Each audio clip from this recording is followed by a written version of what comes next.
देखिए, द्वितीय चरण में आज लोकसभा के 13 राज्यों के 89 लोकसभा क्षेत्रों में चुनाव आज सायंकाल संपन्न हो जाएगा। कुल मिलाकर के 191 सीटों पर आज सायंकाल तक चुनाव की प्रक्रिया संपन्न हो चुकी होगी। देश के अंदर जो उत्साह है, देश के अंदर लोगों के मन में मोदी जी के 10 वर्ष के कार्यों को लेकर के जिस प्रकार की उमंग है, एक सकारात्मक माहौल है, उसको देखते हुए हम कह सकते हैं कि प्रधानमंत्री मोदी जी के कार्यों को जनता जनार्दन का पूरा आशीर्वाद प्राप्त हो रहा है और पूरे देश के अंदर फिर एक बार मोदी सरकार के संकल्प को पूरा करने में मदद मिलेगी। देश कार्य को देखना चाहता है और मोदी जी ने 10 वर्ष में देश को एक नई दिशा दी है। 10 वर्ष का उनका एक कार्यकाल देश भारत के स्वतंत्र भारत के इतिहास का यह एक स्वर्णिम युग है, स्वर्णिम कार्यकाल है। हर एक सेक्टर में देश ने कुछ नया करके दिखाया है और भारत आज दुनिया के अंदर एक धमक के साथ, तेजी के साथ बढ़ती हुई अर्थव्यवस्था के रूप में भी स्थापित हुआ है। इसलिए उसका लाभ भारतीय जनता पार्टी को प्राप्त होगा और मेरा यह मानना है कि मोदी जी के नेतृत्व में 4 जून को जब परिणाम आएंगे तो प्रचंड बहुमत के साथ भारतीय जनता पार्टी और एनडीए की सरकार फिर से तीसरी बार मोदी जी के नेतृत्व में बनेगी। मुख्यमंत्री जी, ये देखा जा रहा है कि इन चुनावों में भी जो विकास के मुद्दे थे वो धीरे धीरे गायब होते जा रहे हैं। उनकी जगह इतर नए इश्यूज और नॉन रेलिवेंट इश्यूज हम कह सकते हैं कि वो अपनी जगह लेते जा रहे हैं। ये मुद्दे कहाँ से आ रहे हैं, आप किस तरीके से देखते हैं? देखिए, ये कहना कि चुनाव में नॉन रिलेवेंट मुद्दे आ रहे हैं, मैं पूरी तरह सहमत नहीं हूं। चुनाव की शुरुआत में हम लोगों ने मोदी की गारंटी, जो विकास, सुशासन और सुरक्षा से जुड़े हुए थे, इन्हीं मुद्दों को हम लोगों ने जनता जनार्दन के सामने रखा था और पहला चरण इसी दिशा में आगे बढ़ा था। लेकिन इसी दौरान पहले चरण के ठीक पहले कांग्रेस और इंडी गठबंधन का जो सबसे बड़ा जो सहयोगी है वह कांग्रेस पार्टी का घोषणा पत्र सामने आ गया। कांग्रेस पार्टी ने अपने मैनिफेस्टो में जिन बातों का उल्लेख किया है वह भारत जैसे दुनिया के सबसे बड़े लोकतंत्र के लिए एक बहुत खतरनाक संकेत करता है। और चूंकि कांग्रेस का इतिहास इस पूरे मामले में हमेशा संदिग्ध रहा है, तो स्वाभाविक रूप से ये मुद्दे प्रासंगिक हो जाते हैं। हमने विकास के मुद्दे पर पिछले 10 वर्ष में मोदी जी के जो कार्य हुए, इंफ्रास्ट्रक्चर के क्षेत्र में, सुरक्षा के क्षेत्र में, आत्मनिर्भर भारत के लिए गरीब कल्याणकारी योजनाएं थी, इन्हीं मुद्दों को लेकर के हम तो चुनाव में गए थे। लेकिन उनके मैनिफेस्टो ने हमारा ध्यान आकर्षित किया इस ओर।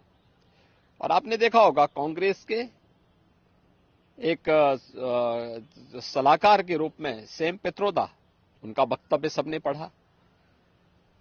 कांग्रेस ने इससे पहले यूपीए गवर्नमेंट के दौरान रंगनाथ मिश्रा कमेटी और सच्चर कमेटी की रिपोर्ट कांग्रेस ने की थी।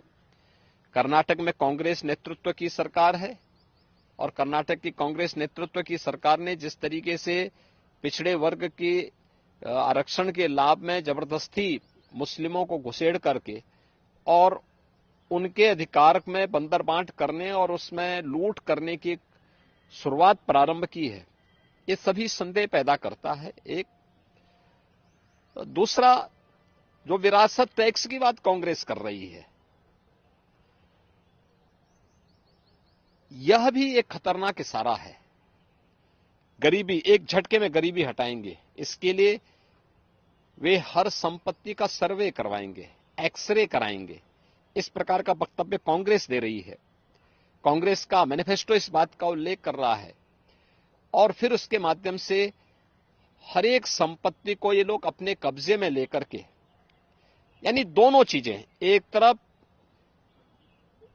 ये लोग देश के अंदर मजहबी आधार पर देश के विभाजन की आधारशिला रखना चाहते हैं, दूसरी तरफ किसी ने मेहनत से अगर अपनी संपत्ति अर्जित की है, घर बनाया है, कोई प्रॉपर्टी बनाई है, खासतौर पर हमारी माताएं बहनें अपने लिए जेवर खरीदती हैं, उसको ये अपने अधिकार में ले लेंगे। विरासत जो बाप दादों की कमाई है उसका आधा ये लोग हड़प लेंगे। और तीसरा, व्यक्तिगत कानून, पर्सनल लॉ को पुनः लागू करने की बात, 3 तलाक की कुप्रथा को मोदी जी ने समाप्त किया। ये कहते हैं हम फिर से लागू करेंगे, यानी महिलाओं का इससे बड़ा अपमान हो ही नहीं सकता। तो स्वाभाविक रूप से इस देश का विभाजन जिन कारणों से हुआ था, अगर कोई राजनीतिक दल आज के दिन पर भी उन मुद्दों का उल्लेख करते हुए देश को उधर ले जाने का प्रयास करेगा तो उसका विरोध हर हाल में होगा। भारत के अंदर नक्सलवाद पूरी तरह समाप्ति की ओर है। अगर नक्सली और माओवादी प्रवृत्ति को फिर से भारत के अंदर पनपाने का प्रयास होगा, उसका पुरजोर विरोध होगा। भारतीय जनता पार्टी इसको कतई स्वीकार नहीं कर सकती। देश के अंदर यहां की जनता जनार्दन की संपत्ति पर, भ्रष्टाचारियों की संपत्तियों के खिलाफ कार्रवाई पहले से सरकार कर रही है। उनके एक एक पाई का हिसाब होगा, लेकिन एक कॉमन मैन को प्रताड़ित करने के लिए उसके खून पसीने की कमाई पर कोई डकैती डालने का प्रयास होगा तो इसको भारतीय जनता पार्टी स्वीकार नहीं कर सकती है। और कांग्रेस और उसके सहयोगी दल देश की राजनीति का तालिबानीकरण करने के पर उतारू हो रखे हैं। देश के अंदर माओवादी दुष्प्रवृत्ति को जबरन थोपने का प्रयास कर रहे हैं और पर्सनल कानून के नाम पर देश की महिलाओं का अपमान करने का प्रयास कर रहे हैं और लोगों की संपत्ति पर जो इनकी कुदृष्टि लगी हुई है, इसलिए ये मुद्दे आए हैं जो आज के परिप्रेक्ष्य में रिलेवेंट हैं। और इन मुद्दों को इसीलिए भारतीय जनता पार्टी पुरजोर तरीके से उठा करके जनता जनार्दन का ध्यान आकर्षित कर रही है कि सत्ता से लोग अभी कोसों दूर हैं, इनकी मानसिकता क्या है आपके प्रति, यह आप देख सकते हैं। और इसीलिए उस पर लगातार सरकार जो है, इस पर जो है लगातार भारतीय जनता पार्टी ध्यान आकर्षित कर रही है जनता जनार्दन का कि जागरूक हो जाओ। ये लोग जिस मंशा के साथ आ रहे हैं, इससे पहले कि इनके मंशा के अनुरूप इन लोगों को सफलता प्राप्त हो, इनके मंसूबों पर पानी फेरने का एक वक्त आपके पास है। आपका एक वोट देश की तस्वीर और तकदीर को बदलने में निर्णायक साबित होगी और वह आपने 2014 में किया था, क्योंकि 11, 12, 13 में तत्कालीन केंद्रीय मंत्री पी चिदम्बरम बार बार वरासत टैक्स की बात कर चुके थे। आज वही बात तो सैम पित्रोदा कह रहे हैं। इसीलिए इन चीजों को लेकर के आज फिर से जनता जनार्दन को बार बार कहा जा रहा है कि वो कांग्रेस के इन मंसूबों पर समय रहते अपने वोट के माध्यम से पानी फेरने का काम करें, अन्यथा यह गठबंधन देश के लिए भी, कॉमन मैन के लिए भी और आदि आबादी के लिए भी भयंकर खतरा पैदा कर सकता है।